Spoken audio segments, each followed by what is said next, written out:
Rubén, asesor de créditos rurales. Cookie, guía de turismo. Fabio y Felipe, jóvenes empresarios. Todos ellos viven o trabajan en zonas alejadas del país. ¿Pero qué otra cosa tienen en común? Internet satelital. Para ellos y muchos más, llegó el Internet satelital. En cualquier lugar, con la mejor calidad, sin límite de megas. Contáctanos. Agencia Boliviana Espacial.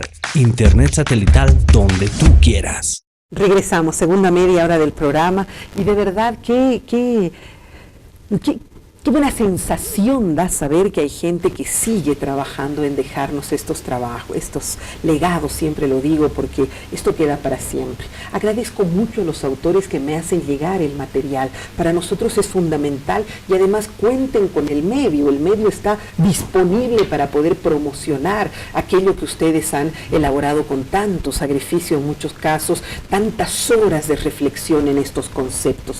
Háganos llegar sus libros y con gusto los presentaremos acá en el programa. Así lo hizo hace algunos días atrás Rolando Barral Segarra.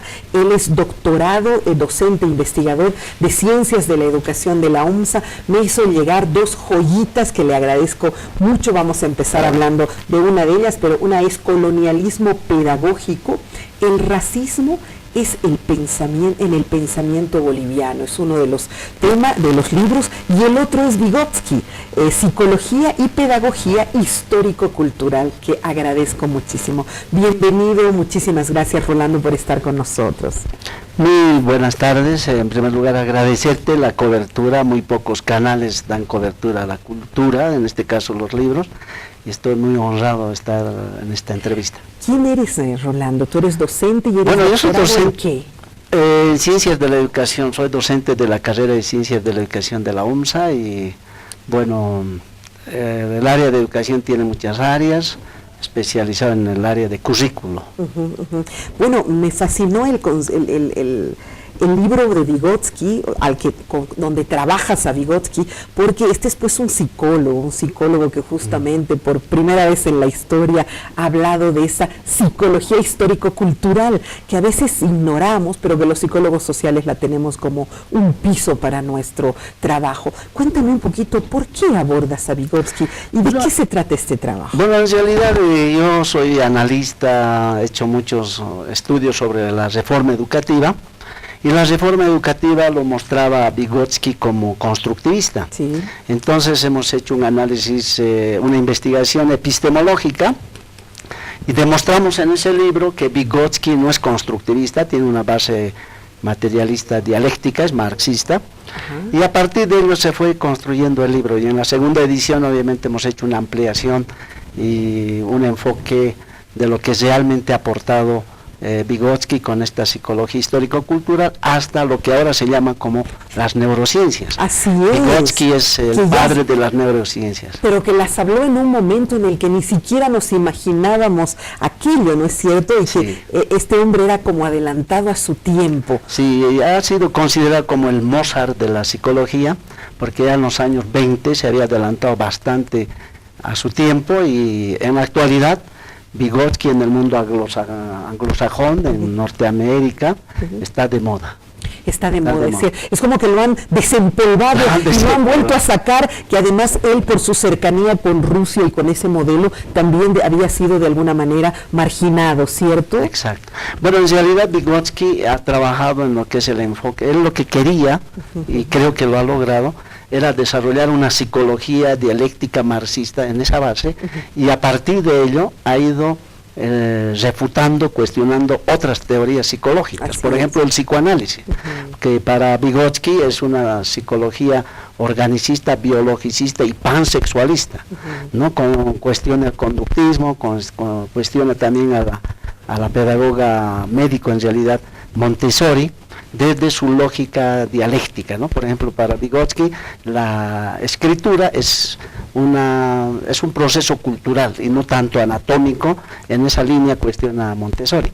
Pero lo interesante es cómo ha ido cuestionando, y a partir de ello ha ido desarrollando la psicología marxista. Perdón, si me permite una analogía por favor, muy precisa. A ver. Según Vygotsky, Carlos Marx ha analizado en una célula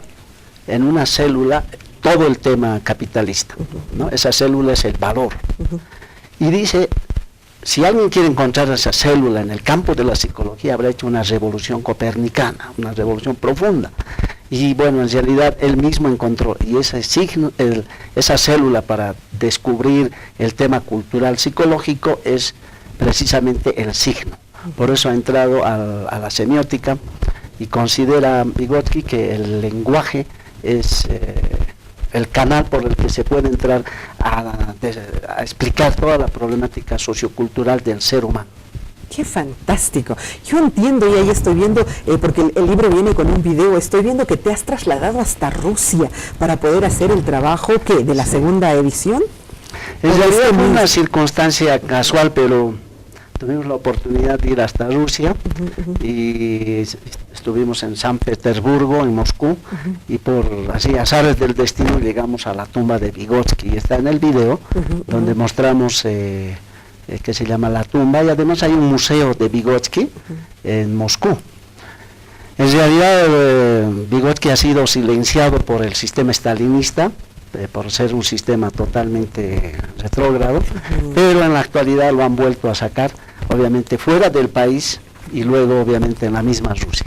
A ver, cuéntame un poquito, voy a ir paso a paso y capítulo por capítulo para que podamos explicar más o menos cómo va el tema. Tu primer capítulo es Psicología y Pedagogía Histórico-Cultural, a la que acabas de hacer referencia. Exacto. Pero el segundo dice, El pequeño profesor y la obra polifacética. Sí, lo interesante de cuando Vygotsky se inscribe en el Instituto de Psicología de Rusia, se inscribe en el área de educación especial, para trabajar con niños sordos, para trabajar con niños ciegos, etc. Entonces, esa vocación que él muestra, lo refleja en una hermosa frase que sirve para la actual educación especial, inclusiva que se llama ahora.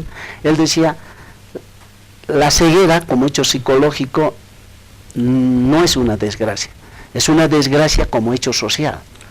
A partir de ello va, obviamente, optando. Cuánta razón, ¿te das cuenta lo que está diciendo?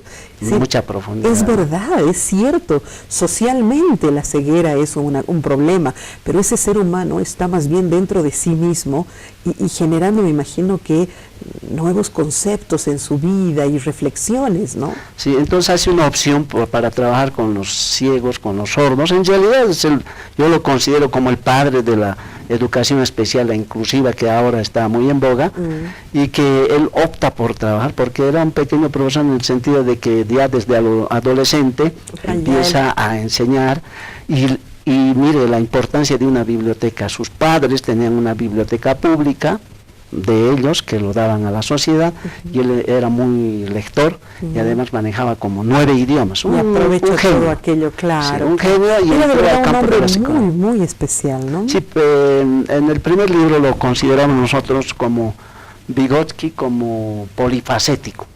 Ahora voy al tercero. Meditaciones desde nuestra realidad. Sí.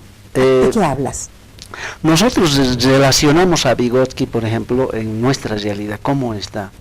Voy a poner un ejemplito. Sí. Él señala que los niños que tienen mejores competencias, bueno, en la actualidad se puede hablar de competencias lectoras. Sí. Entonces, él señala y hace investigaciones para demostrar que los niños que han hecho preescolar, el kinder que nosotros conocemos, van a tener en secundaria mejores competencias. Entonces nosotros analizamos que en nuestro medio la educación inicial preescolar no está universalizada.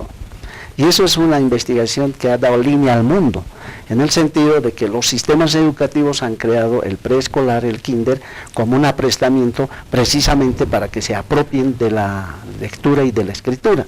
Y relacionamos nosotros en nuestra realidad que el preescolar no está universalizado. Entonces, estamos teniendo la base más importante para poder tener estudiantes de secundaria con verdaderas competencias. Sí, le voy a dar un dato. En el ministerio lo sacaron hace años, un dato que luego lo sacaron, pero se puede hacer tranquilamente la réplica. De un grupo de bachilleres, 85% sabían, bueno, el 100% sabe leer, pero el 85% no comprendía lo que leía. 85%. Ahora hay otros libros señalan que de de cada 2 bolivianos que saben leer, uno lee pero no entiende.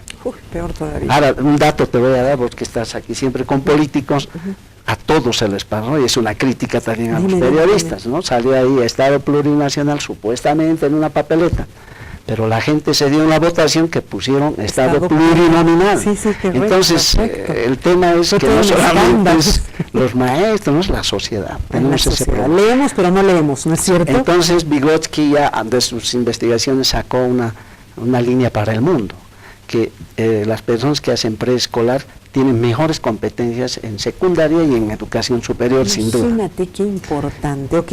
Pero en nuestro medio no se concreta eso. No. ¿Y no hay ningún establecimiento? Hay establecimientos, pero no está universalizado. No, claro. Es el tema económico. Yo creo que también el tema de formación, porque si nuestro ministro supiera eso, bueno, al ministro también le hicieron llegar el libro, no por mi vía, pero pudieran hacer ese cambio. Habrían ¿no? hecho sin duda aproveché al ir a Rusia y pasar por Finlandia. Finlandia colinda, que es la capital de la educación. La capital mundial de la educación. Se ha convertido en el referente más importante de educación en el mundo, Finlandia. Bueno, te quiero dar una noticia, van a crear 2 establecimientos de colegio con el método finlandés y una universidad acá en Bolivia. Hay un proyecto fantástico y te voy a hacer contacto con esas personas. Mira, hay un dato que la gente debe saber, ¿no? Finlandia es un país capitalista. Así es. Pero la educación pública, y eso no lo invento yo, está en las fuentes, la educación es una sola, es pública, pero de alta calidad. Entonces, nadie comercializa la educación, no está mercantilizada la educación. ¿Por qué? Porque la gente que maneja la educación son los mejores, y los docentes, la mejor gente que tiene Finlandia. Lugares donde no se da examen, donde no... Los niños, los profesores de preescolar, hombres y mujeres, son los que están a un nivel diplomático, ganan mejor que un ingeniero. Y el razonamiento de Finlandia es simple, están con la materia prima, con los sujetos del futuro país de Finlandia. ¿Te das cuenta ese Si eso entraría a nuestro país... Que es todo lo contrario acá nuestro razonamiento, ¿no? El maestro, el peor pagado, no importa que enseñe como sea, como si no estuviéramos nosotros escribiendo nuestra historia para el futuro, ¿no? De verdad, qué interesante. Algún momento te convocaré para que hablemos de estos temas de educación. Sigo avanzando y hablas de ciencia, método e investigación. Claro, ahora Vygotsky ha tenido la virtud, por ejemplo, de profundizar en el campo de la investigación, porque él es investigador nato, ¿no? Entonces, tiene un enfoque muy interesante. Por ejemplo, dice, siempre, usted que está en el campo de la ciencia me va a entender, y la gente también, siempre el objeto de estudio va a determinar el método, es una ecuación, según él. Entonces, eso es fundamental desde el enfoque, porque la realidad es lo que nos enseña.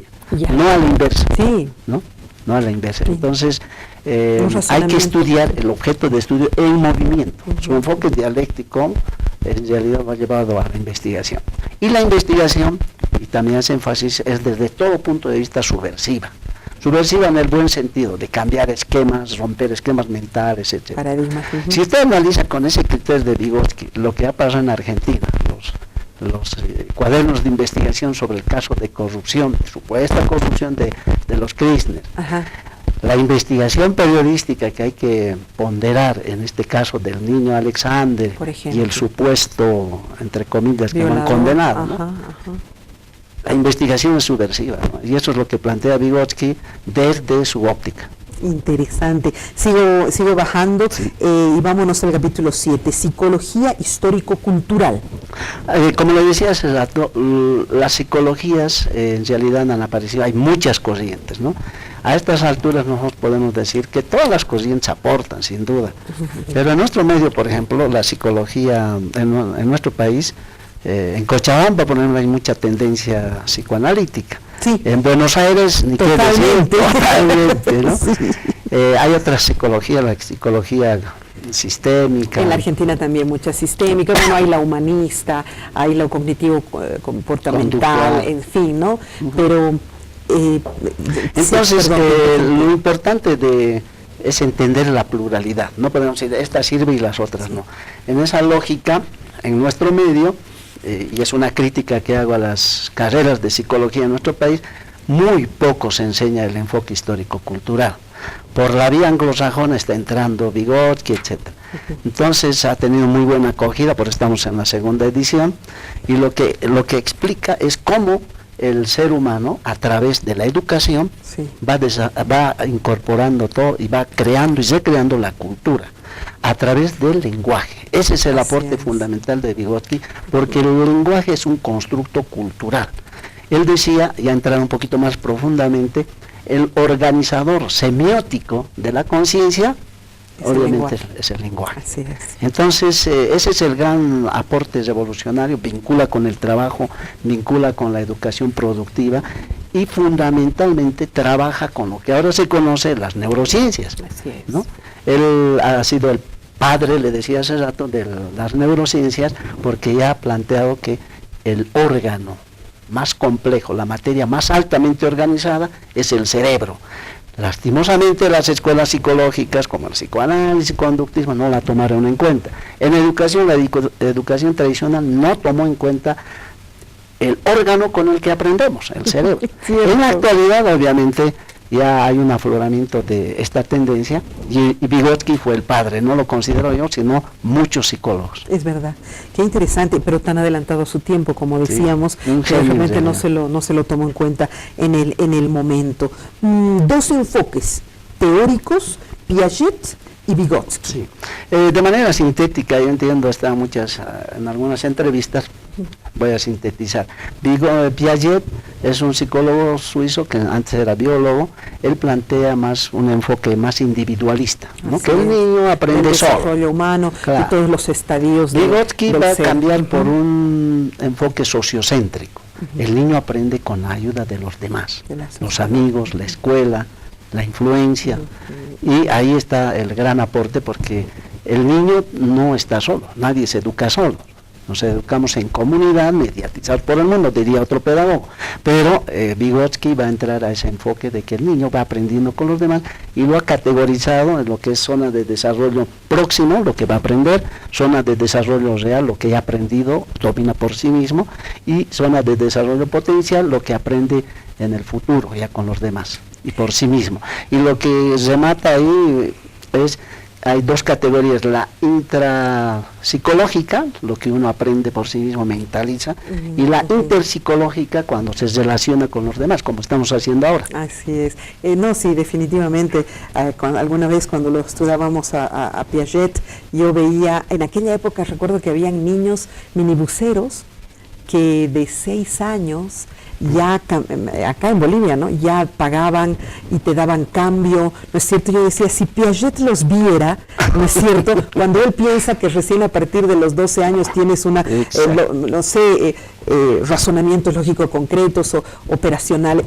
No, pues imposible. Esto es la sociedad la que impulsa, la familia la que exige, y el niño que tiene que adaptarse a esas situaciones. Ahí nomás yo me acuerdo que ya había un encontrado de sus criterios. Le felicito, porque en realidad ha entrado usted a la médula. Por ejemplo, Piaget hace sus estadios de desarrollo, y a los 11 años el pensamiento del niño adolescente ya, o puber, es causal, según Piaget. Son estadios fijos. ¿Qué dicen los científicos rusos antes de Vygotsky? Que el niño ya tiene pensamiento causal desde el preescolar. Y todo el mundo se sorprende. ¿Por qué? El contexto. Claro. Depende del contexto. Por supuesto. Imagínense en una casa donde el niño escucha música clásica, hay una biblioteca, tiene biblioteca virtual. No, hay el diálogo de los padres, un diálogo que no sea un diálogo vacío, donde el niño esté recibiendo constantemente. Igual el pensamiento hipotético deductivo. Dice, no, a partir de los 12 años recién se tiene, según Piaget. El niño boceador que usted señalaba, a los 6, 7 años, él tranquilamente le toma el pelo al transeúnte y le dice, bueno, le devuelve y listo. Por la necesidad histórica, cultural, ha desarrollado su proceso hipotético deductivo. Así es, viva Vygotsky, ¿no es cierto que nos da esas referencias? No hay que menospreciar, yo creo, a Piaget, hay que ser ecuánimes, es un gran psicólogo. Sin duda. Y en el libro de su momento, de su época, ¿no? En el libro Pensamiento y Lenguaje, le da la razón, han incorporado en un libro, le da la razón 100% a Vygotsky. Así yo digo, solo un hombre científico de gran valor puede dar tanto le dice, usted tiene razón en esto, en un solo punto lo cuestiona. No me diga. Pero le qué agradece. sabiduría, Y ayer con eso me ha deslumbrado. qué fortaleza. Y de Decir, bueno, sí, gigantes, me equivoco en esto, pero tú tienes razón en esto, Sí. pero no en esto. Sí. Eso solo un sabio puede hacerlo. Y bueno, pensamiento de Vygotsky acerca de Vygotsky. Sí, hay muchos, por ejemplo, un pensador dice, Vygotsky es el único, hasta ese tiempo, de haber llevado o haber desarrollado la psicología marxista. Él la desarrollado con ese enfoque. Por eso lo histórico-cultural es fundamental, ¿no? Y bueno, hay otras frases muy lindas de Piaget, perdón, de Vygotsky, que señalan toda su sabiduría, ¿no? Ha entrado en el campo del arte, de la cultura, de la educación especial, de las neurociencias, de la lectura, de la escritura. Por ejemplo, en la escritura, nosotros que somos padres debemos saber que la escritura tiene su prehistoria. Y él explica cómo el niño se va apropiando del lenguaje. Y explica además por qué las niñas, es una tendencia mundial, tienen mayor facilidad de apropiarse del lenguaje desde niñas. Hay un aventajamiento frente a los varones. Un desarrollo es impresionante, pero es una tendencia. Sí, un desarrollo, nosotros desarrollamos antes el área del lenguaje, el área social, a diferencia de los hombres, que tienen otro tipo de desarrollos que no son menos, digamos, ¿no es cierto? El razonamiento lógico. Por ejemplo, el hombrecito tiene antes ese pensamiento lógico. Me parece fantástico el libro. Este libro es para psicólogos, este libro es para sociólogos, por lo que veo es para antropólogos. ¿A quiénes más se lo vamos a dedicar el libro y para que lo busquen y puedan tenerlo como material de cabecera? Fundamentalmente a los maestros, ¿no? Sin duda. Yo, gracias a los lectores, se puede llegar a la segunda edición. Los lectores, en realidad, yo nunca había pensado escribir este libro para que vea cómo el contexto influyendo. Daba charlas, conferencias, y la gente me pedía, ¿y cuándo el libro? ¿Cuándo el libro? Y bueno, sacamos el libro. Ahí está y lo tenemos. ¿Dónde lo encontramos? Está en las librerías Yachaywasi, en las librerías del centro, alrededor de la U. Ah, ya. ¿Cuándo se ha editado? El 2016, la segunda edición. Ya son dos. Sí, a punto de agotarse ya también. Casi sí, no me diga, entonces hay que apurarse. ¿Cuánto cuesta el libro? Miren, nosotros no lucramos con los libros, apenas cuesta 30 bolivianos, porque le damos al lector el material especial, como es el papel ahuesado, superior a los libros pirata que sacan. Qué bueno. Y el precio y accesible totalmente. Solo el costo de la impresión, ¿no? Aquí lo tengo yo. No incorporamos el gasto de la investigación, del viaje a Rusia. Del viaje a Rusia, que es mejor que no lo han incorporado, porque eso sí que hubiera sido bastante costoso para nosotros. ¿Cuántas horas para llegar a Rusia? Primero 14 horas desde Lima hasta Ámsterdam, Holanda, sí. Y de Holanda 1 hora hasta Helsinki, Finlandia, y en tren toda una noche. Ahí, por tren toda la noche. Hasta Rusia, hasta San Petersburgo. Hasta San Petersburgo. Lo que antes se llamaba Leningrado. Claro. Leningrado. No conozco Rusia, tengo que ser honesta, me llama poderosamente la atención. Si va a Rusia tiene que ir al Instituto de Vygotsky, es un museo, por supuesto. Está en Moscú. Qué maravilla. Llega y los turistas o los guías de turismo le van a llevar. Una sola muy fuerte de reflexión y además protesta, no está dedicado. Me ha mandado sin dedicar. Por favor. Le agradezco mucho por haber estado con nosotros, mi estimado Rolando. Gracias por mandarme el libro. Ya le vamos a entregar un bolígrafo para que me los dedique a ambos. Y este de colonialismo pedagógico lo tenemos para la siguiente semana, por favor, para presentar. Yo soy el agradecido y Verónica, quiero felicitarle porque si usted hace ¿por qué nuestro país está atrasado? Hay que pensar. Muchos canales en Europa y en los países latinoamericanos, por ley, tienen que darle 1 a 2 horas para la educación. Usted no necesita ley porque tiene una formación y da presentación de libros. Muchos canales no lo hacen, el 99%. Por eso yo le felicito, porque en realidad está haciendo actividad cultural y eso va en la línea también de lo que planteó Vygotsky, ¿no? Muchísimas la cultura gracias. hay que recrear. Yo le felicito y gracias por dar cobertura. Para mí enriquecedor absolutamente, y para mi programa tener gente con la formación suya y con todo este trabajo. De verdad, gracias Rolando, ha sido un gusto tenerlo. Así como dicen algunas veces que la persona que ha sufrido hambre sabe lo que es y ayuda, también quienes hemos estudiado y hemos tenido que hacer horas y días y noches de investigación para poder tener un material y presentarlo, ya sea como tesis o como una investigación, en fin, solamente nosotros entendemos lo que eso significa, y por eso también valoramos el trabajo de aquellos que le dan tiempo de su vida a este legado, como lo digo. Entonces, quienes no saben lo que es ni siquiera investigar 3 días seguidos una sola cosa, poco valor le van a dar a ello. En cambio, nosotros de verdad nos quitamos el sombrero ante estos intelectuales bolivianos. Un abrazo, hasta la próxima.